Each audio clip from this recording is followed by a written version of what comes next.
বিছানায় খাবার খেলে আপনার ওই খাবার থেকে বিভিন্ন তৈলাক্ত অংশগুলি আপনার বিছানায় পড়ে যেতে পারে, লেগে থাকতে পারে। আর তৈলাক্ত খাবারগুলি যদি আপনার বিছানায় লেগে থাকে সেটা হচ্ছে জিনের জন্য খুবই পছন্দনীয় একটা খাবার। জিন তৈলাক্ত খাবার এবং ময়লা আবর্জনাগুলিকে পছন্দ করে বেশি। কোন জিন? সকল জিন না, কিন্তু সেই জিনগুলি হচ্ছে খারাপ জিন, যেগুলিকে ব্ল্যাক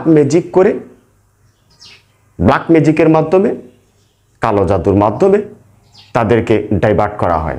আজকে কিন্তু জিনের পূজা হচ্ছে।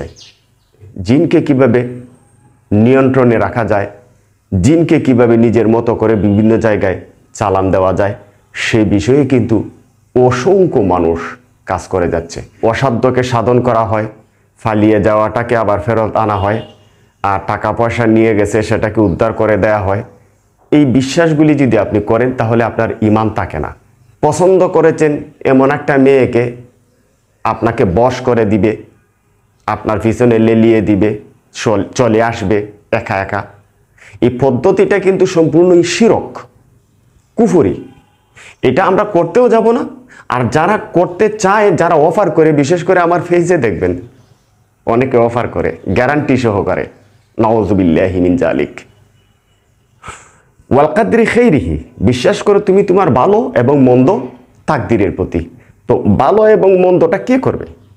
আল্লাহ তাআলা মানুষকে দিয়ে করাবে। আর মানুষকে দিয়ে যদি করায়, সেখানে যদি আমি আরেকজনের উপরে নির্ভরশীল থাকি যে তিনি আমার ভালো এবং মন্দটা করে দিতে পারবেন, তাহলে কি সেটা শিরক নয়?